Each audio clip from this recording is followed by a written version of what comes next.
So speaking of comings and goings, somebody who called me when the announcement was made with the daily flights between Worcester and JFK was John Tobin. And I'm going to get to that story in a minute, but we're pleased to have with us John Tobin, who's the owner of WooHaHa, which is opening in Worcester on Thursday, November 29th. That's right. And WooHaHa is what, John? WooHaHa is a comedy club, a 140-seat comedy club that's going in the Grid District of Worcester, right on Franklin Street. And so we're very excited about it. It's a little bit delayed on the building out. It's a pretty aggressive plan they have there with the restaurants and adding to what they already have in the Grid District, around the corner from Hanover Theater and behind City Hall. And we're really excited to be in Worcester. And for me, my long career in comedy from behind the scenes, I'm excited to be back in Worcester. Well, we want to talk about that in a minute, but for some of our viewers, I mean, in some ways, this is kind of going back to the future. The club is going to be in the basement of the old Bancroft Hotel, which right. John McGrail and his company, MG2, have been really a catalyst in a lot of the redevelopment in the Grid District, which is part of the theater district, and kind of the Hanover Theater being a major anchor. But John has redeveloped a lot of the housing, turned the Bancroft into housing in, putting in a beer garden recently completed, and in the basement, this comedy club, which you're going to help run. But you're a Boston guy, but you've been to Worcester many times over the years, dating back to the Aku Aku. The Aku Aku, yeah. I started in comedy as a door guy 27 years ago, 26, 27 years ago, for Dick Doherty, who is very well known here in Worcester. But Dick was on Kiss 108 one day, going on Maddie in the Morning Show, right. And my parents used to go see him all the time when they were dating, and so I just introduced myself to him, and he said, "How would you like to work as a door guy in my club?" And I worked there for free. Yeah. And but a lot of people just started. Dane Cook was an open micer, and Bill Burr came a couple years later, and Patrice O'Neill, and just so many great. And then they obviously established legends like Lenny Clark and Steve Sweeney and Don Gavin, and I was in heaven. Yeah, so sports and comedy, and you threw in politics as a third thing because you had a stint in politics great. too. Yeah. So they all kind of mashed together, and so yes, they do. So I in various ways. So I ended up as a door guy running the Worcester club, the Aku Aku, for about 3 years. I would drive down every Friday and Saturday night, and some of the stories from there are just legendary. But it was a great room. Yeah, and as Worcester is undoubtedly undergoing kind of a renaissance in lots of different ways. New investment, private sector investment. You see Worcester's Restaurant Row on Shrewsbury Street, expanding the Canal District, parts of downtown.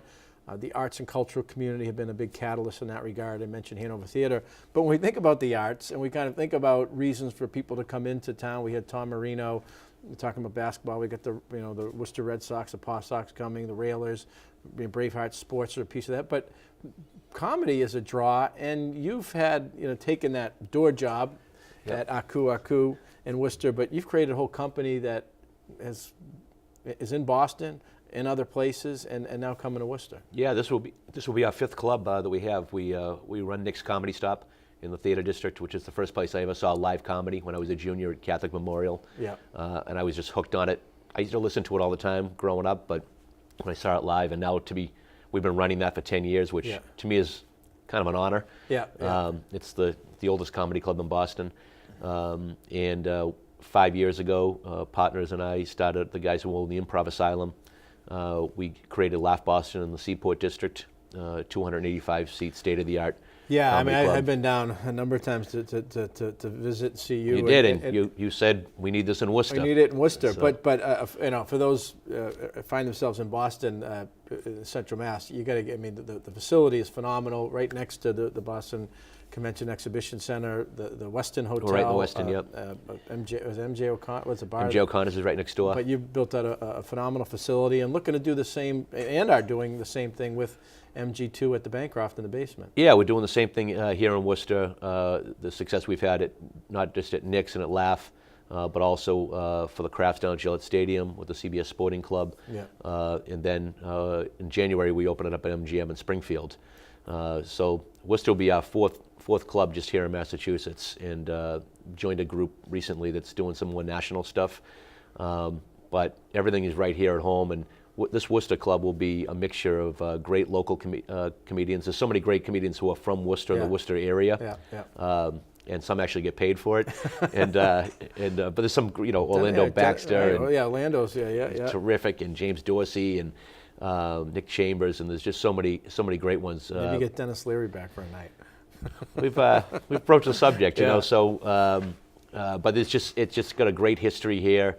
I love the people in Worcester, the pride of the city, and to be part of this continuing renaissance of the city in so many different ways in terms of entertainment, restaurants, sports, arts and culture is really incredible. Right, and to close the loop on the story with the announcement with JFK, I mean, when you had called, you said, "Oh, this is great. I'm excited that you're going to have this daily flight to JFK." And here I am thinking, well, maybe he's going to drive in from West Roxbury to take a flight to avoid some of the stuff at Logan. And you commented, it'll be able that flight will enable you to bring up acts and comedians from New York City, the area, make it much more attractive to bring them to Worcester and book them. Yeah, Worcester's already it's cutting 45, 50 minutes off the ride anyway to New York City.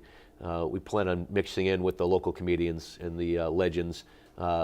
National comedians, many of whom live in New York, or in LA, and they're in New York for various reasons. So to bring them in, we've already have a group of them coming in. So to have that, most will drive, but to have that convenience of a flight. Some people may be taping a TV show, and they need to get out of there as soon as they tape the show on Friday. And for them to get to the airport and land at Worcester it makes it just so much better for us. Yeah, no, good stuff. And I just want to go back to something. I mean, I mentioned you had a stint in politics. You served for a number of years as a member of the Boston City Council. But, in that regard, you were a real proponent of kind of the arts as something as an important part of an economy, a quality of life where people live and work. And, sometimes people might not see comedy as a piece of it, but kind of what's your viewpoint on that? Oh, it's so much of a piece of it. I think more than people realize. I was chair of Arts and Humanities on the council, and it really helped bring a balance to my career, particularly in Jamaica Plain, part of the district that I represented, that was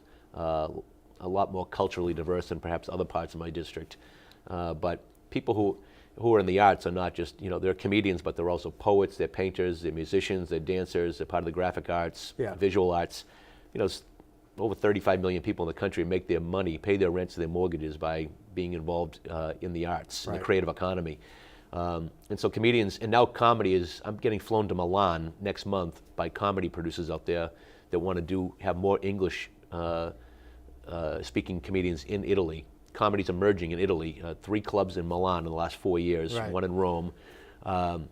It's emerged in Turkey, in Egypt, in China, and you were talking about China. I mentioned I flew from Worcester Regional Airport at 5:30 in the morning. It was 10 minutes to 6. Down to JFK, and then JFK to Beijing. Yeah. And I told you about the trip, and you said it's taken off. Comedy's taken off in China. It's taken off, but a lot of places. I mean, comedians are so smart. They question the absurd and the status quo, and in a lot of these countries, they where the governments aren't as democratic, shall we say, as we are.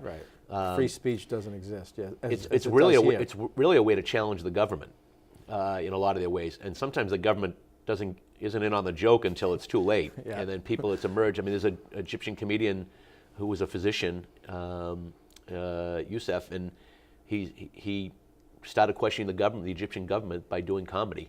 Was thrown out of Egypt, and now we've had him at Laugh Boston 3 times, and he's sold up, and every Egyptian from Greater Boston shows up for the shows, and it's awesome. We've had 2 guys from Venezuela do the entire show in Spanish.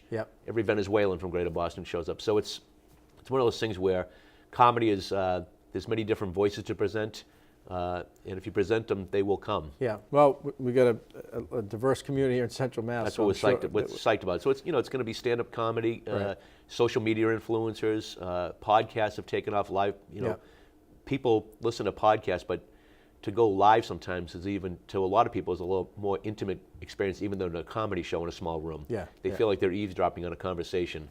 So every comedian now is reaching their own audience through these podcasts, and so we'll feature those at the WooHaHa as well. Right. You mentioned paying rents and mortgages. Part of you do this by having customers and people come. You're opening Thursday, November 29th. You want to talk about that and then how people can learn more? Yes. Thursday, November 29th is our opening night. Kelly McFarland is one of the best comedians in the city of Boston, New England for that matter. Will be the headliner that night. Tickets are $20 for all of our shows. We'll do Thursday nights at 8 p.m. Friday nights at 8 p.m. and then Saturday nights at 7 and 9:30, I believe. 2 shows. Yeah. 2 shows on Saturday nights. And we'll see how the demand is, and Right. we'll see that schedule expanding into Sundays before holidays.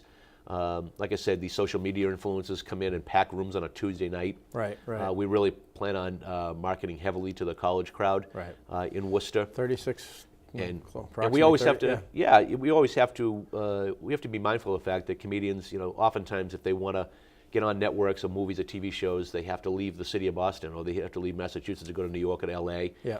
We have to continue to grow that farm league and develop the next crop of talent that's going to take their place when they take off. Right. So we really plan on finding new talent both up for there. the Red Sox and the New York Islanders, with the Worcester Red Sox, with the Railers, and Same thing. And comedy. Website, people want to learn more, get updated on acts, people coming in. Yeah, it's the WooHaHa.com. WooHaHa. Yeah, we're excited about the name. WooHaHa. Yeah, I've known you for years, and you say I'm going back to the Woo. And I'm like, well, that's pretty cool. And then everybody I meet, down the Cape, I'm surrounded by people from Worcester. They call it the Woo, and I said, we got to call it the WooHaHa. What else would you call it? No, well, we appreciate what you're doing. I mean, this is a commitment. It's an investment that you and your company and your partners are making, and we think this is going to be, really an exciting feature in the downtown and throughout the region. And wish you the best success, and going to be there. Thanks for rolling out the red carpet for us. We appreciate absolutely, and we're thrilled. So, WooHaHa Comedy Club coming to Worcester, coming to Central Massachusetts, November 29th. Get on the website and get down to see them. And food and beverages will be served there as well. So it's not just, Yeah, dry comedy clubs generally don't work. So food and beverage from 2 great restaurants will be in front of us. We'll be in the back of those 2 restaurants of Craft and Pie and a Pint. Same service, same great food menus, and plenty of beverage. Beverages, right.